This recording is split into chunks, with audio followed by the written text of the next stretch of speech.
teman-teman subscriber setia channel spesial horor yang selalu Mimin bangga-banggakan. Kali ini, sebuah cerita horor dari akun Twitter @hororpsikologis yang berjudul Bis Hantu akan Mimin bawakan buat kalian semua.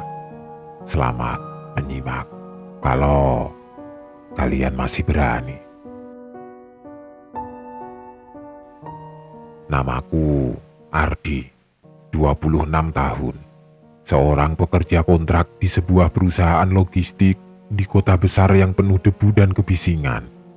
Sudah 3 tahun aku tinggal di sini, jauh dari kampung halamanku yang tenang, mencoba bertahan dengan gaji pas-pasan dan hidup yang terasa seperti roda hamster, berputar tanpa henti, tapi tidak kemana-mana.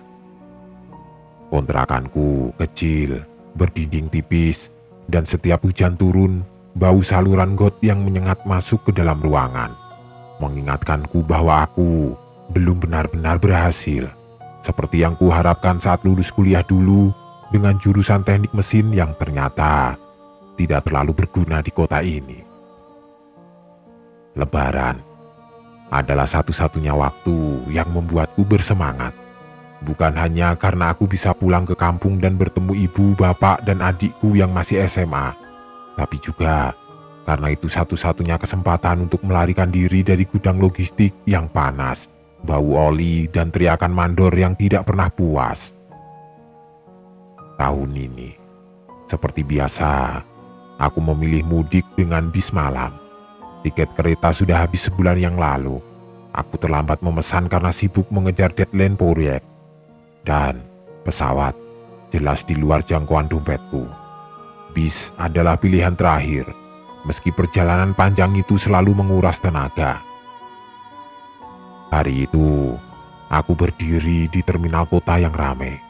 Udara terasa lengket di kulitku, campuran keringat, asap rokok, dan bau bensin dari kendaraan yang berdesakan. Aku mengenakan jaket tua yang sudah sedikit robek di siku, tas ransel tergantung di pundak, dan sepatu kets yang solnya mulai tipis setelah 2 tahun dipakai setiap hari.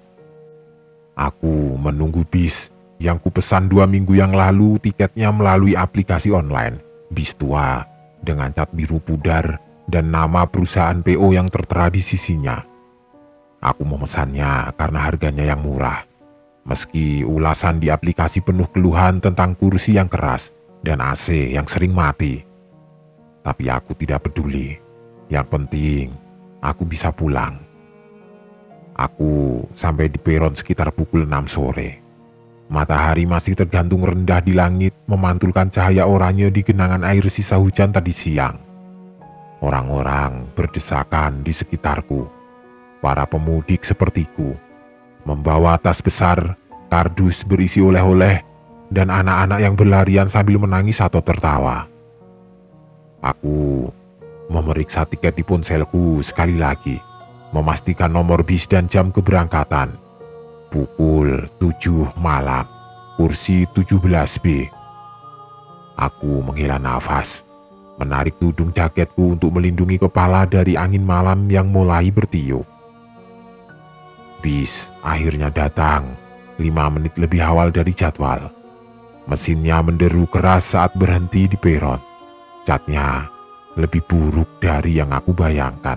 Birunya sudah mengelupas di banyak tempat, memperlihatkan lapisan karat di bawahnya, dan jendelanya buram, penuh goresan, seperti belum pernah dibersihkan selama bertahun-tahun.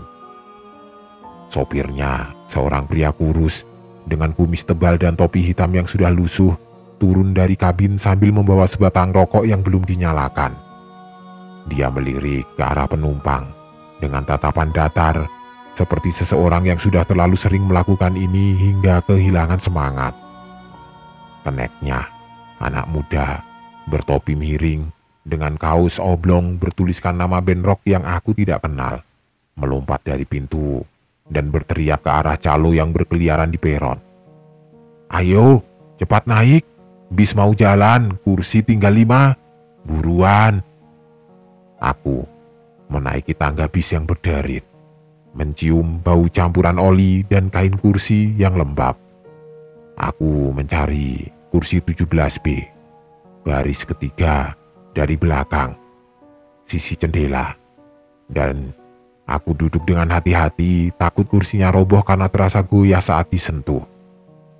Aku meletakkan tas ranselku di atas rak, menyisakan botol air mineral dan earphone di pangkuanku. Penumpang lain mulai masuk satu persatu, seorang ibu muda dengan anak balita yang rewel di gendongannya, seorang bapak tua dengan jaket tebal yang langsung duduk di sebelahku dan mulai mendengkur sebelum bis bergerak, dan beberapa pemuda yang sibuk dengan ponsel mereka, jari-jari mereka mengetik cepat di layar. Aku melirik keluar jendela, melihat lampu-lampu terminal yang berkedip-kedip di kejauhan. Sopir naik kembali ke kabin menyalakan mesin dengan suara yang lebih keras dari sebelumnya, dan kenek menutup pintu dengan bunyi keras yang menggema di dalam bis. Bis mulai bergerak sekitar pukul 7 lewat, meninggalkan terminal dengan getaran yang terasa sampai ke tulangku. Aku memakai earphone, memutar playlist favorit yang penuh lagu-lagu dari masa SMA dan mencoba rileks. Perjalanan ini akan memakan waktu belasan jam, dan aku ingin tidur sebentar sebelum sampai di kampung besok pagi. Perjalanan 2 jam pertama berjalan lancar, meski bis terasa semakin berisik setiap kali melewati jalan berlubang. Aku terbangun dari setengah tidur saat kami berhenti di sebuah tempat istirahat kecil, bangunan sederhana dengan beberapa warung makan dan toilet yang bau pesingnya tercium dari jauh. Lampu neon di atap berkedip-kedip, dan beberapa penumpang turun untuk makan malam atau sekedar merokok di pinggir jalan. Aku memutuskan untuk tidak ikut. Aku tidak lapar, dan dompetku hanya berisi cukup uang untuk ojek dari terminal kampung nanti. Aku membeli sebotol teh manis dari warung kecil di samping bis, lalu kembali ke kursi menatap keluar jendela sambil menyesap minuman itu perlahan. Saat bis kembali bergerak, malam sudah benar-benar turun. Langit di luar gelap pekat, hanya sesekali diterangi kilatan lampu dari kendaraan lain yang lewat di sepanjang jalan. Sekitar pukul 10 malam, kami keluar dari jalur cepat yang mulus dan masuk ke jalan kecil yang penuh tikungan. Pemandangan berubah drastis. Lampu jalan dan bangunan digantikan oleh sawah yang membentang hitam di kedua sisi. Pohon-pohon liar yang berdiri diam seperti bayangan raksasa, dan udara yang terasa lebih dingin meski jendela bis tertutup rapat. Aku tahu kami akan segera memasuki kawasan yang disebut dengan Jalan Hutan Tua, sebuah jalur terpencil yang dikenal angker di kalangan pemudik dan sopir. Jalan Hutan Tua adalah kawasan hutan lebat yang membentang di antara dua wilayah besar, tempat yang jarang disentuh peradaban. Jalannya sempit, aspalnya retak-retak, dan pohon-pohon tinggi di pinggirnya membentuk kanopi gelap yang menghalangi cahaya bulan. Aku pernah mendengar cerita tentang tempat ini dari teman kontrakan, tentang kecelakaan misterius, suara tangis yang terdengar dari dalam hutan, dan penampakan yang membuat sopir takut melintas di malam hari. Dulu, waktu kecil, kakakku juga pernah bilang dia melihat sesuatu di pinggir jalan saat mudik dengan bapak. Seorang wanita tua yang berdiri diam di tengah kabut menatap mereka tanpa berkedip. Aku selalu menganggap itu cuma karangan untuk menakut-nakuti adiknya yang penutup telinga. Tapi malam ini, entah kenapa, cerita itu terngiang lagi di kepalaku. Aku lihat jam di ponselku, 22:47. Bis mulai memasuki hutan. Pohon-pohon tinggi menjulang di kedua sisi. Daun-daunnya bergoyang pelan meski angin tidak terasa kuat. Lampu bis yang kuning pucat menyapu jalan di depan. Tapi kabut tipis mulai muncul dari arah hutan, mengaburkan pandangan seperti asap yang perlahan naik dari tanah. Aku menarik nafas dalam, mencium bau tanah basah yang entah bagaimana menyelinap masuk ke dalam bis. Aku mencoba fokus pada musik di earphone, lagu pop lama yang biasanya menenangkanku. Tapi suara mesin bis yang berderit dan desis angin di luar jendela membuatku sulit rileks. Aku melirik ke penumpang lain untuk mencari sedikit rasa aman. Ibu di depanku sedang menyusui anaknya yang sudah tenang. Bapak di sebelahku masih mendengkur dengan mulut sedikit terbuka. Dan pemuda di baris depan mengobrol pelan dengan temannya tentang rencana lebaran. Semua tampak normal. Tapi ada perasaan aneh di dadaku, seperti ada yang memandangku dari jauh, meski aku tidak tahu dari mana. Aku menggosok leherku, mencoba mengusir rasa itu dan kembali menatap ke jendela. Tiba-tiba bis melambat. Aku melepas earphone, mendengar sopir menggerutu pelan di depan. Suaranya tenggelam dalam deru mesin. Kenek berdiri dari kursinya membungkuk ke arah kaca depan, matanya menyipit seperti mencoba melihat sesuatu di kegelapan. "Ada apa, Pak?" tanyanya. Nada suaranya sedikit tegang. "Jalan macet sepertinya. Ada truk di depan," jawab sopir. Suaranya datar tapi ada sedikit kejengkelan di dalamnya. Aku melirik keluar. Di depan, lampu belakang truk terlihat samar di balik kabut yang semakin tebal. Bis berhenti sepenuhnya dan beberapa penumpang mulai mengeluh. "Lama tidak ini, anakku sudah rewel," kata ibu di depanku, menggoyang-goyangkan balitanya yang mulai menangis pelan. "Sabar, Bu, truknya mogok sepertinya. Aku cek dulu," balas Kenek sambil membuka pintu dan melompat turun ke aspal. Aku menatap ke jendela lagi, mencoba melihat apa yang terjadi di depan. Kabut sekarang menyelimuti pohon-pohon di pinggir jalan seperti kain putih yang bergoyang pelan, meski aku tidak merasakan angin sama sekali. Cahaya lampu bis hanya menerangi beberapa meter ke depan, dan truk di kejauhan tampak seperti bayangan buram yang tidak bergerak.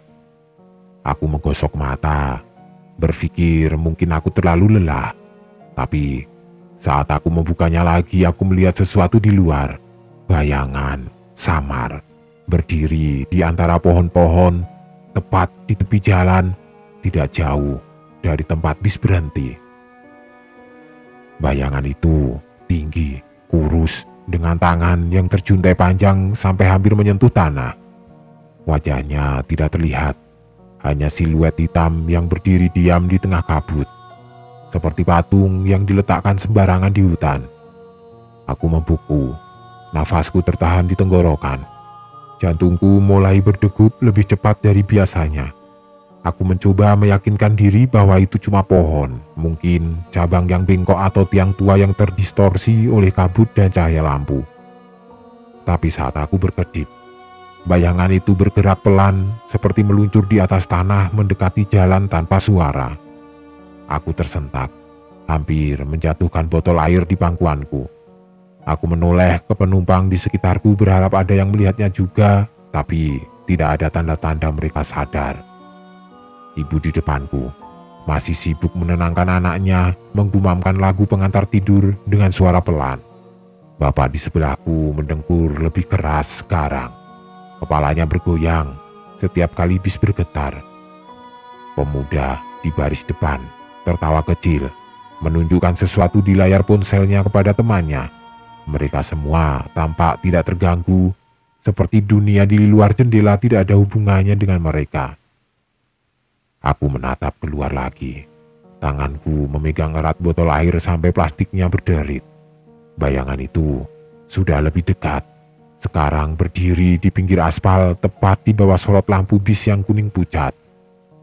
Cahaya itu menyentuhnya, dan aku melihat detail yang membuat bulu kudukku berdiri.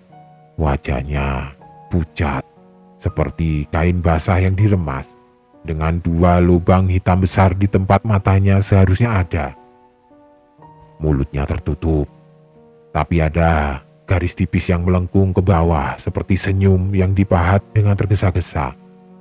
Tubuhnya terlalu kurus, seperti tulang, yang dibungkus kulit tipis, dan tangan itu bergerak pelan seperti mencari sesuatu di udara. Aku menahan nafas, mencoba menahan jeritan kecil yang hampir keluar dari tenggorokanku. Aku memalingkan muka, menutup mata rapat-rapat berharap itu hanya imajinasi. Mungkin aku terlalu lelah setelah seminggu kerja lembur, atau mungkin cahaya dari kabut bermain trik di otakku. Aku menghitung sampai 5 dalam hati, mencoba menenangkan diri, lalu membuka mata perlahan. Bayangan itu masih ada dan sekarang menatapku. Kepalanya miring ke samping seperti burung yang penasaran dan lubang matanya tampak lebih dalam, seperti 2 sumur hitam yang menghisap cahaya di sekitarnya. Aku merasa dingin menyelinap ke tulangku, meski AC bis tidak terlalu dingin malam ini. Aku ingin berteriak, ingin bangun dan bilang ke sopir bahwa ada sesuatu di luar, tapi tenggorokanku terasa kering, dan kakiku seperti terpaku di lantai bis. Aku hanya bisa duduk diam, menatap bayangan itu, sementara jantungku berdegup seperti mau melompat keluar dari dadaku. Bis tiba-tiba bergetar, naik kembali ke dalam. Pintu ditutup dengan bunyi keras yang membuatku tersentak. "Truknya sudah minggir, Pak. Lanjut saja," katanya. Suaranya biasa saja, seperti tidak ada yang aneh di luar sana. Sopir mengangguk tanpa bicara, tangannya memutar kemudi dan mesin meraung lagi. Bis mulai bergerak, meninggalkan bayangan itu di belakang, dan aku melirik ke jendela sekali lagi. Dia sudah hilang, tertelan kabut yang kini semakin tebal, seperti tidak pernah ada. Aku duduk tegak, tanganku masih gemetar memegang botol air. Aku ingin bilang itu cuma halusinasi, cuma bayangan pohon atau tiang yang terlihat aneh karena kabut. Tapi perasaan ditatap itu masih menempel di kulitku, seperti ada sesuatu yang menempel di punggungku dan tidak mau pergi. Aku memakai earphone lagi, memutar musik lebih keras, mencoba menenggelamkan pikiran itu dalam suara drum dan gitar. Tapi di sudut mata, aku merasa ada yang salah di dalam bis. Sesuatu yang tidak kutangkap sebelumnya, sesuatu yang membuat udara terasa lebih berat. Aku melirik ke sekeliling, perlahan, tidak ingin terlihat panik atau gila di mata penumpang lain. Aku mencoba mencari tanda bahwa semua masih normal, bahwa apa yang kulihat di luar tadi cuma khayalan. Ibu di depanku masih duduk, tapi dia tidak lagi menyusui anaknya. Dia diam, menatap lurus ke depan, tangannya terlibat rapi di pangkuan seperti patung. Anak kecil di sampingnya juga diam sekarang. Kepalanya miring ke bahu ibunya, tapi matanya terbuka lebar, menatap ke arahku dengan tatapan kosong yang tidak berkedip. Aku merasa bulu kuduku berdiri lagi. Anak itu tidak menangis, tidak bergerak, hanya menatap, dan aku tidak yakin apakah dia bernafas. Bapak di sebelahku masih mendengkur, tapi suaranya sekarang terdengar lebih dalam, lebih berat, seperti geraman pelan yang keluar dari tenggorokan binatang, bukan manusia. Aku melirik ke samping, dan dia masih duduk dengan posisi sama, kepala sedikit miring ke belakang, mulut terbuka kecil. Tapi ada sesuatu yang salah. Cahaya lampu bis yang redup membuat bayangan di wajahnya tampak lebih tajam, dan aku yakin kulitnya terlihat lebih pucat dari tadi, seperti kertas yang dibiarkan terlalu lama di bawah matahari. Aku menoleh ke baris depan. Pemuda yang tadi asik dengan ponselnya sekarang diam. Layar ponselnya mati, tapi dia tetap memandang ke arahnya. Jari-jarinya diam di udara seperti lupa apa yang ingin diketik. Temannya yang duduk di samping juga tidak bicara lagi. Dia menatap ke depan, kepalanya sedikit miring, dan aku tidak bisa melihat matanya dari sudut itu. Aku merasa seperti berada di ruangan penuh boneka. Semua bergerak, tapi tidak hidup. Aku menoleh ke jendela, mencoba mengalihkan pikiran. Kabut di luar semakin pekat sekarang, sampai lampu bis hampir tidak bisa menembusnya lagi. Jalan terasa lebih sempit. Pohon-pohon di pinggir seperti mendekat. Cabang-cabangnya mencakar sisi bis dengan suara berderit yang menusuk telinga. Aku mencium bau tanah basah yang lebih kuat sekarang, bercampur dengan sesuatu yang lain. Mungkin bau daun busuk atau sesuatu yang lebih tua, lebih gelap. Aku merasa seperti kami tidak lagi di jalan biasa. Ini lebih seperti terowongan gelap yang menelan kami perlahan. Tiba-tiba, lampu di dalam bis berkedip. Sekali, dua kali, lalu mati sepenuhnya. Keheningan menyelimuti kabin untuk sesaat. Hanya suara mesin dan desis angin yang terdengar. Beberapa penumpang mengeluh pelan, suara mereka terdengar jauh seperti gema dari dalam gua, bukan dari mulut orang yang duduk di dekatku. Aku mendengar sopir mengutuk pelan di depan. Kata-katanya tidak jelas, tapi Kenek tidak menjawab. Aku menatap ke arah kabin sopir berharap dia melakukan sesuatu, mungkin memeriksa lampu atau apapun. Tapi dia tetap duduk diam, tangannya di kemudi, seperti tidak peduli. Lampu menyala lagi setelah beberapa detik, tapi cahayanya lebih redup sekarang. Kuning pucat yang membuat bayangan di dalam bis tampak lebih panjang dan lebih gelap. Aku menoleh ke samping, dan jantungku hampir berhenti. Bapak di sebelahku tidak lagi mendengkur. Dia duduk tegak, kepalanya miring ke arahku, tapi matanya tertutup. Hanya kelopak pucat yang terlihat, seperti mata orang mati yang belum dikubur.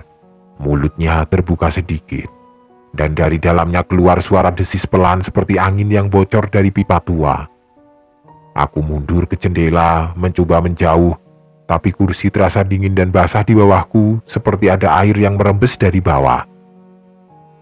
Aku melirik ke depan lagi, dan ibu itu sekarang memandangku, bukan dengan mata normal, tapi dengan dua lubang hitam yang sama seperti bayangan di luar tadi. Anak kecil di sampingnya tersenyum, giginya terlalu banyak dan terlalu tajam untuk mulut kecilnya, seperti gigi ikan yang tersusun rapi dalam barisan ganda. Aku merasa nafasku tertahan, tanganku gemetar, mencari ponsel di saku jaketku. Aku menyalakan layar, berharap bisa memanggil seseorang. Siapa saja, tapi tidak ada sinyal. Layar hanya menunjukkan garis-garis statis yang bergerak liar seperti televisi rusak, dan jam tetap berhenti di pukul 23:13. Aku menoleh ke belakang, mencoba mencari penumpang lain yang mungkin masih normal. Di baris paling belakang, ada seorang pria tua yang naik bersama kami dari terminal. Dia memakai kemeja lusuh dan topi anyaman yang sedikit miring. Tadi dia sibuk mengunyah sirih, tapi sekarang dia duduk diam, tangannya memegang tas kecil di pangkuannya. Aku tidak bisa melihat wajahnya dengan jelas karena lampu redup, tapi ada sesuatu yang bergerak di tasnya, seperti ada tangan kecil yang mencoba keluar, menekan kain dari dalam. Aku menggosok mata berpikir itu cuma bayangan, tapi gerakan itu terus ada, dan aku mendengar suara pelan, seperti cekikikan kecil yang teredam. Aku mencoba berpikir jernih, mencari logika di balik semua ini. Aku naik bis biasa dari terminal yang ramai, dengan penumpang yang tampak normal, orang-orang yang ingin pulang kampung seperti aku. Tapi sekarang, semua terasa salah, seperti aku masuk ke dunia yang bukan milikku. Aku berdiri perlahan, ingin ke depan untuk bicara dengan supir untuk memastikan ini cuma mimpi atau kesalahan kecil yang bisa dijelaskan. Tapi kakiku terasa berat, seperti ada tangan yang tidak terlihat yang menarik ke bawah, membuat setiap langkah terasa seperti berjalan di lumpur. Aku memaksa melangkah di antara kursi. Tanganku memegang sandaran untuk menjaga keseimbangan. Setiap penumpang yang kulewati menoleh ke arahku, gerakan mereka serentak seperti boneka yang dikendalikan tali. Kepala mereka berputar perlahan tanpa suara. Aku melihat wajah mereka sekarang, pucat, dengan kulit yang tampak seperti lilin meleleh dan mata yang kosong atau tertutup rapat. Wanita di baris kedua dari depan memandangku. Bibirnya melengkung ke atas dalam senyum tipis, tapi matanya hanya dua lubang hitam yang dalam, seperti sumur tanpa dasar. Aku sampai di depan, memegang sandaran kursi kenek yang kosong. Sopir masih menyetir, tangannya kaku di kemudi, tapi dia tidak menoleh saat aku memanggilnya. "Pak, ada apa ini? Kenapa semua aneh?" tanyaku. Suaraku bergetar, hampir pecah karena ketakutan. Dia tidak menjawab. Kepalanya miring sedikit ke samping, dan aku melihat wajahnya dari sudut. Pucat, dengan kulit yang tampak seperti lilin meleleh sama seperti penumpang lain. Matanya kosong, hanya bola putih tanpa pupil dan mulutnya tertutup rapat. Tapi ada garis hitam yang mengalir dari sudut bibirnya seperti tinta yang bocor. Aku mundur, tersandung ke kursi kenek dan jatuh dengan keras. Punggungku membentur sandaran dan aku mendengar suara tawa kecil dari belakang. Tinggi, seperti anak-anak, tapi penuh nada yang tidak wajar seperti kaset rusak yang diputar ulang. Aku berbalik, dan bis yang tadinya setengah penuh kini penuh sesak. Penumpang baru ada di mana-mana, di kursi, di lorong, bahkan di rak bagasi di atas. Wajah mereka pucat, beberapa tanpa mata, beberapa dengan mulut terbuka penuh gigi yang bengkok dan tajam, dan ada yang hanya kepala tanpa tubuh, mengambang di udara seperti balon yang terlepas. Seorang wanita tua di baris tengah menatapku, tangannya memegang tas kain yang bergerak sendiri. Dan sekarang aku bisa melihat lebih jelas, ada jari-jari kecil yang mencuat dari tas itu, pucat dan bengkok, mencoba meraih udara. Aku menahan jeritan. Tenggorokanku terasa seperti disumbat kapas. Di baris belakang, pria tua dengan topi anyaman itu berdiri sekarang. Dia melangkah ke lorong, tasnya tergantung di tangan kirinya. Dan aku mendengar suara cekikikan yang lebih keras dari dalam tas. Wajahnya terlihat jelas di bawah lampu redup. Kulitnya penuh retakan seperti tanah kering, dan matanya hanya dua lubang kosong yang meneteskan cairan hitam ke pipinya. Dia tersenyum, memperlihatkan gigi kuning yang patah-patah, dan melangkah mendekatiku dengan gerakan kaku seperti boneka kayu yang digerakkan tali. "Mau kemana, Mas?" sebuah suara bertanya dari sampingku. Aku menoleh. Kenek berdiri di sana, tapi wajahnya sekarang berbeda. Hidungnya hilang, hanya dua lubang hitam yang menganga dan senyumnya melebar sampai ke telinga, memperlihatkan gusi merah yang basah. Aku menjerit, mendorongnya dengan kedua tangan, dan lari ke pintu depan. Aku memukul kaca dengan kepalan tangan, berteriak minta turun, tapi bis terus melaju dan sopir tidak bergerak. Tawa di belakangku semakin keras, bercampur dengan suara desis dan bisikan yang tidak bisa kupahami. Kata-kata aneh, seperti doa yang terdistorsi. Aku jatuh ke lantai dekat pintu, menutup telinga dengan tangan, mencoba menutup suara tawa dan bisikan yang kini memenuhi bis seperti air yang membanjiri ruangan. Aku melirik ke jendela.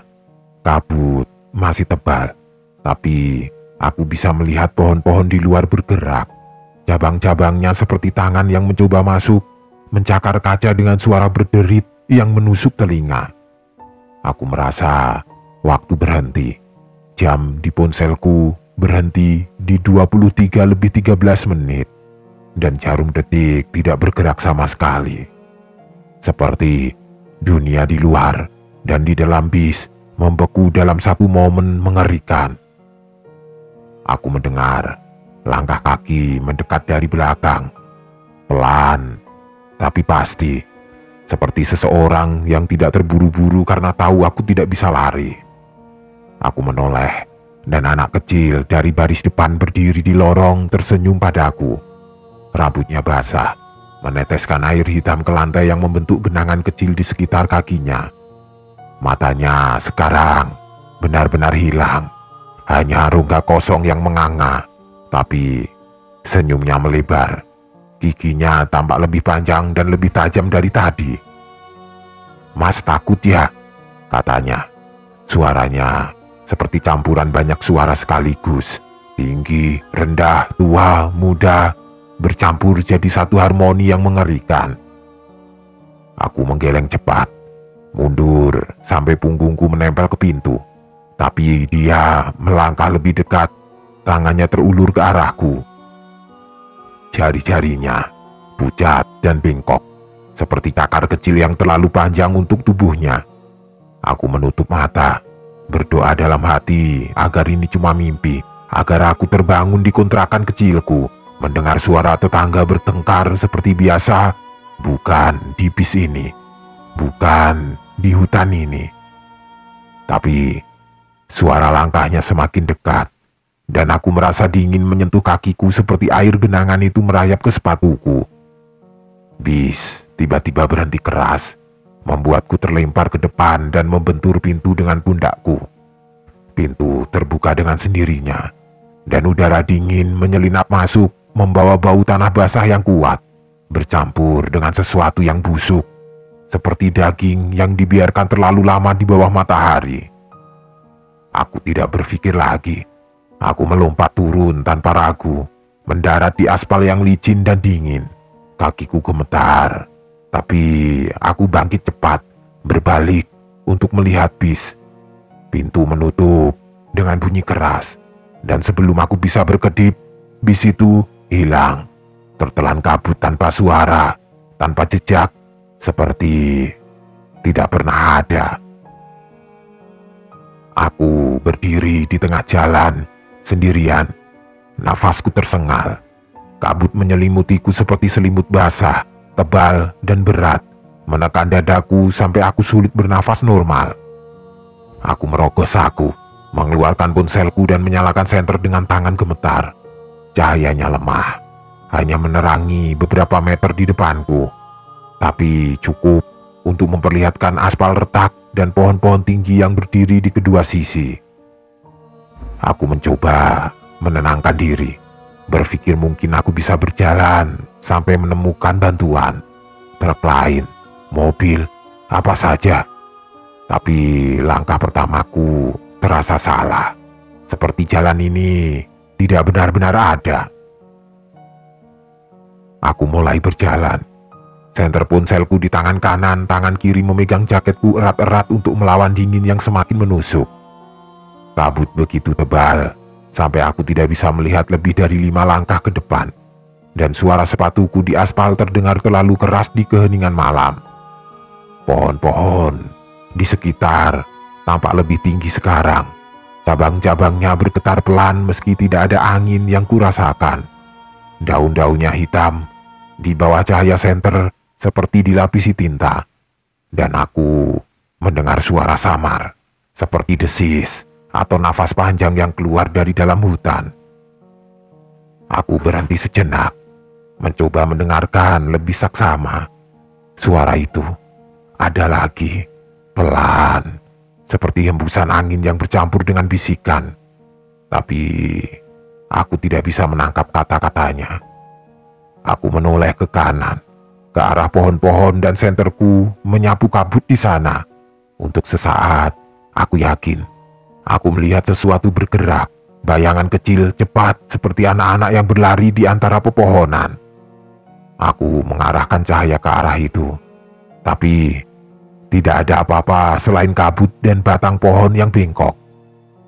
Aku melanjutkan langkah, lebih cepat sekarang, berharap menemukan truk yang tadi menghalangi jalan atau kendaraan lain yang bisa membantuku.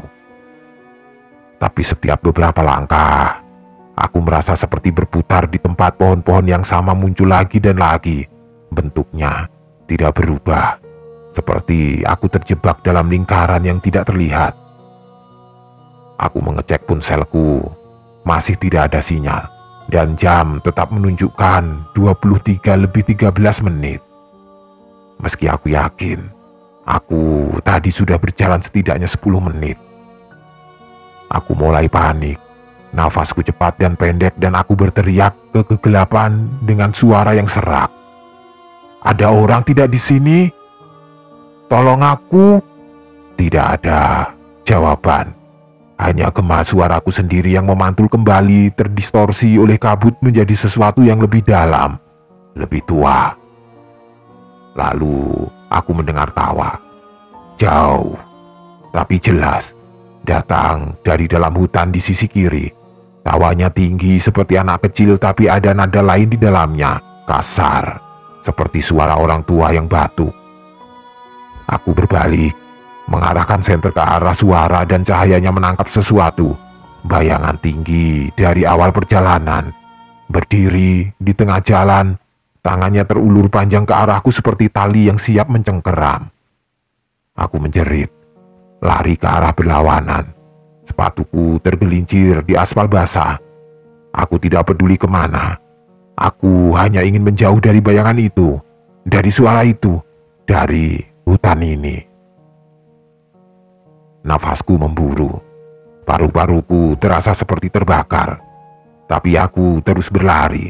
Senter di tanganku bergoyang liar menciptakan bayangan aneh di kabut. Aku berhenti setelah beberapa menit, bersandar ke pohon untuk menarik nafas. Dan saat aku menoleh, bayangan itu sudah ada di depanku, hanya beberapa meter. Wajahnya sekarang terlihat jelas di bawah cahaya senter. Kulitnya pucat, penuh retakan seperti tanah kering, dan mulutnya terbuka lebar penuh gigi jarum yang bengkok dan tajam. Matanya hanya ada 2 lubang hitam yang meneteskan cairan hitam ke pipinya.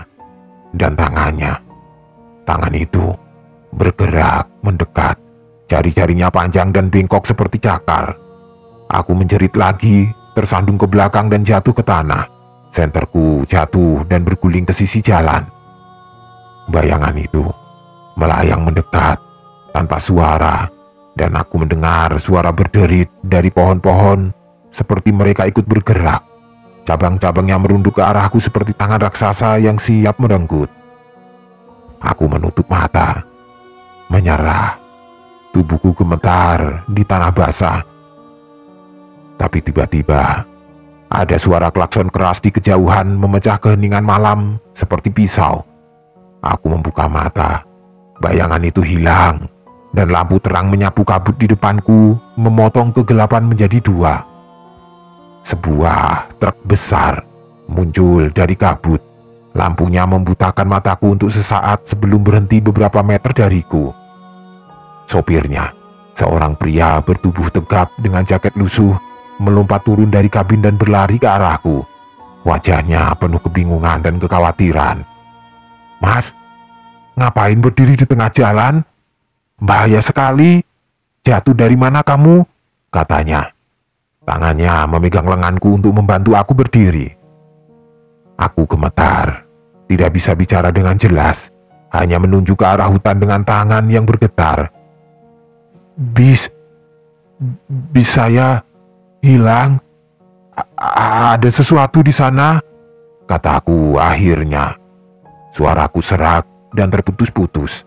Aku merasa seperti anak kecil yang ketakutan, tapi aku tidak peduli. Aku hanya ingin keluar dari tempat ini. Supir truk mengerutkan kening melirik ke arah hutan, tapi kabut terlalu tebal untuk melihat apapun. "Bis? Tidak ada bis lewat sini malam ini. Jalan ini sepi, Mas. Kamu sendirian dari tadi. Ayo naik, aku antar ke kota terdekat. Tidak aman di sini." Aku mengangguk pelan. Kakiku masih lemas, tapi aku memaksakan diri untuk berdiri dan mengikuti sopir ke truknya. Aku naik ke kursi penumpang, pintu ditutup dengan bunyi keras, dan aku merasa sedikit lega mendengar suara mesin truk yang hidup. Suara nyata, suara dunia yang ku kenal. Sopir tidak bertanya lebih jauh, hanya melirikku sekilas sebelum memutar kemudi dan menginjak gas. Truk mulai bergerak, meninggalkan jalan hutan tua di belakang, dan aku duduk diam. Tanganku memegang erat pegangan pintu. Perjalanan berjalan dalam diam, tapi aku terus melirik ke jendela, takut melihat bayangan itu lagi. Orang-orang dari bus, atau apapun yang kutinggalkan di sana. Kabut perlahan menipis setelah beberapa menit dan lampu-lampu kota kecil mulai terlihat di kejauhan. Cahaya kuning dan oranye yang hangat, tanda kehidupan yang nyata. Aku menarik nafas panjang, mencoba menenangkan jantungku yang masih berdegup kencang. Tapi ada bagian dari diriku yang tahu bahwa malam ini tidak akan pernah benar-benar berakhir. Supir truk akhirnya bicara lagi setelah kami melewati beberapa rumah di pinggir jalan.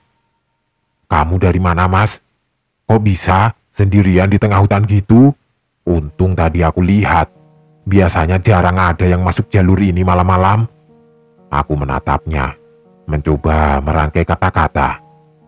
Aku naik bis dari kota besar, mau pulang kampung. Tapi tiba-tiba bisnya berhenti dan semua jadi aneh. Penumpangnya, aku berhenti, tidak tahu bagaimana menjelaskan tanpa terdengar gila. Dia mengangguk pelan, matanya tetap di jalan. "Hutan itu memang aneh, Mas. Banyak cerita. Sopir lama bilang, kalau kabut tebal gitu jangan berhenti lama-lama. Katanya ada yang suka ikut naik." Dia tertawa kecil, tapi aku tidak bisa ikut tertawa. Aku tahu dia cuma bercanda, tapi kata-katanya terasa terlalu nyata. Aku tiba di terminal kecil dekat kampungku saat langit mulai terang. Mungkin sekitar pukul 5 pagi. Meski aku tidak yakin waktu masih berjalan normal. Supir truk menurunkanku di depan gerbang terminal, sebuah bangunan tua dengan atap seng yang penuh karat, dan beberapa pedagang yang mulai membuka warung mereka. Dia tersenyum kecil, mengangguk saat aku memberikan selembar uang yang kusisakan dari dompetku sebagai ucapan terima kasih. "Hati-hati, Mas, istirahat yang cukup," katanya sebelum kembali ke truknya dan pergi.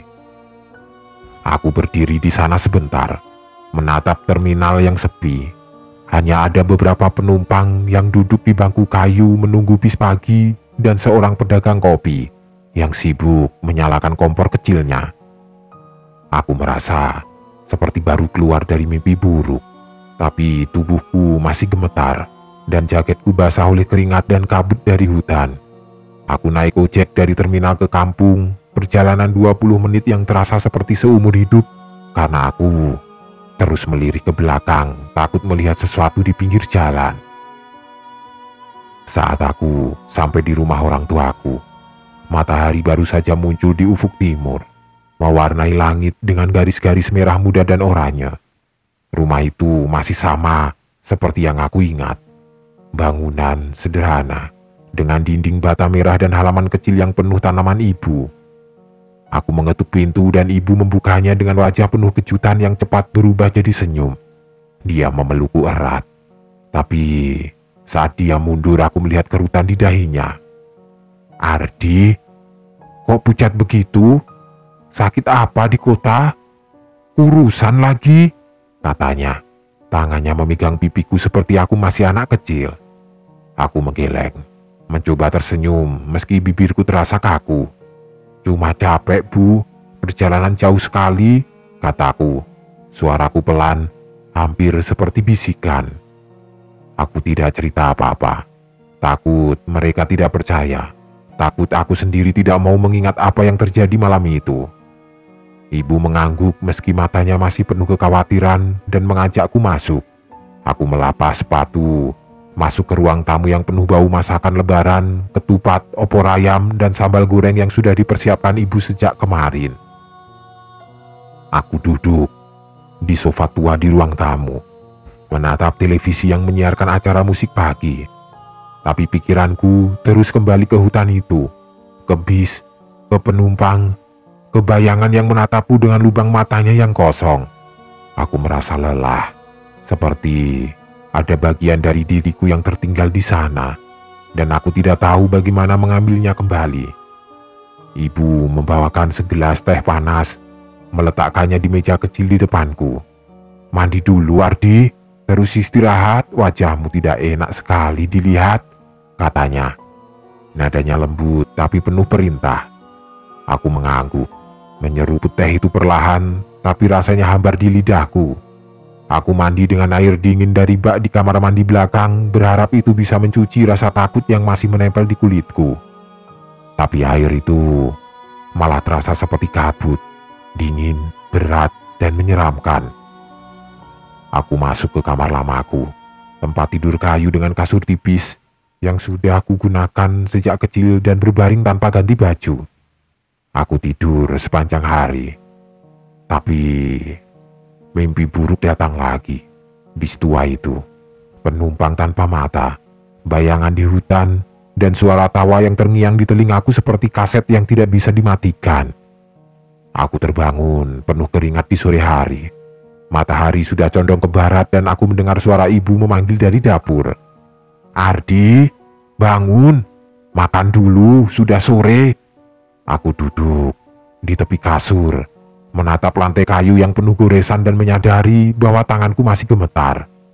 Aku tahu aku selamat, tapi ada perasaan bahwa malam itu belum selesai, bahwa sesuatu dari hutan itu masih ada bersamaku, menunggu di sudut pikiranku.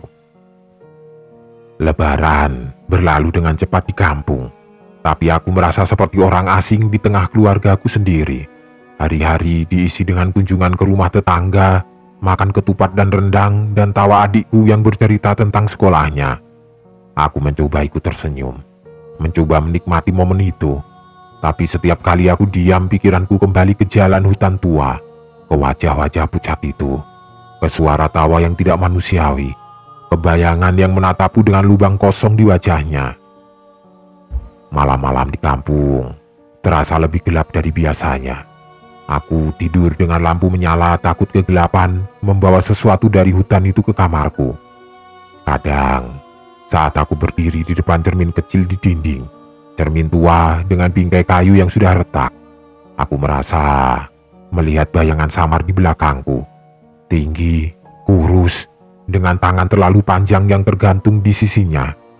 Aku tidak berani menoleh. Takut itu nyata. Takut wajah pucat itu akan tersenyum padaku dari balik bahuku. Aku hanya menutup mata, berjalan pergi, dan berdoa agar itu cuma imajinasi. Bapakku memperhatikan aku beberapa kali selama Lebaran. Matanya penuh pertanyaan yang tidak dia ucapkan. Suatu malam, saat kami duduk di teras sambil minum kopi, dia akhirnya bicara. "Ardi, kamu kenapa? Dari pulang kok beda? Tidak cerita apa-apa sama bapak? Ada masalah di kota?" Aku menatap cangkir kopi di tanganku. Uapnya naik pelan ke udara malam. "Tidak ada masalah, Pak. Cuma capek saja. Kerja banyak sekali sebelum Lebaran," kataku, berbohong dengan suara sekecil mungkin. Bapak mengangguk, tapi aku tahu dia tidak percaya sepenuhnya. Dia menyesap kopinya, menatap ke arah sawah di depan rumah, dan tidak bertanya lagi. Seminggu setelah Lebaran, aku harus kembali ke kota itu, kota besar tempatku bekerja, tempat kontrakan kecilku menunggu dengan dinding tipis dan bau got. Aku memesan tiket kereta kali ini, tidak mau naik bis lagi, tidak mau mengambil resiko melewati hutan itu sekali lagi. Aku duduk di stasiun kampung pada hari keberangkatan, menatap rel yang membentang di kejauhan dan merasa sedikit lega bahwa aku tidak akan mendengar deru mesin bis tua itu lagi. Tapi saat kereta bergerak meninggalkan kampung di belakang, aku merasa ada yang salah. Rute kereta melewati kawasan yang mendekati hutan tua itu. Aku tahu karena pohon-pohon tinggi mulai muncul di luar jendela dan kabut tipis terlihat di kejauhan. Aku menutup jendela kereta, menarik nafas dalam, dan menutup mata, berdoa agar tidak mendengar apapun, tidak melihat apapun. Tapi di tengah perjalanan, aku merasa dingin menyelinap ke kursiku seperti udara dari hutan itu merayap masuk meski jendela tertutup rapat. Dan kemudian, aku mendengarnya. Suara tawa kecil, pelan, jauh, tapi jelas, seperti bisikan yang datang dari dalam kepalaku. Aku membuka mata, menoleh ke sekeliling. Penumpang lain di kereta tampak normal, membaca koran, bermain ponsel atau tidur. Tapi aku tahu itu ada di sana sesuatu yang kubawa pulang dari malam itu. Sesuatu yang menempel padaku seperti bayang yang tidak pernah pergi. Aku sampai di kota besar sore itu, kembali ke kontrakan kecilku, dan malam pertama aku mendengar suara langkah kaki di luar pintu. Pelan, teratur, seperti langkah penumpang bis yang kutinggalkan. Aku tidak tahu apa itu. Anak kecil itu kenek dengan wajah lubang atau bayangan tinggi di hutan. Tapi aku tahu itu tidak akan pergi. Setiap malam, saat aku mencoba tidur, aku merasa ditatap. Merasa ada yang berdiri di sudut kamar menunggu. Aku hanya bisa berharap itu cuma imajinasi. Meski di lubuk hati aku tahu itu bukan. Dan setiap kali aku melewati cermin di kontrakan, aku menutup mata, takut melihat apa yang mungkin berdiri di belakangku. Takut bahwa malam di jalan hutan tua akan hidup selamanya di dalam diriku.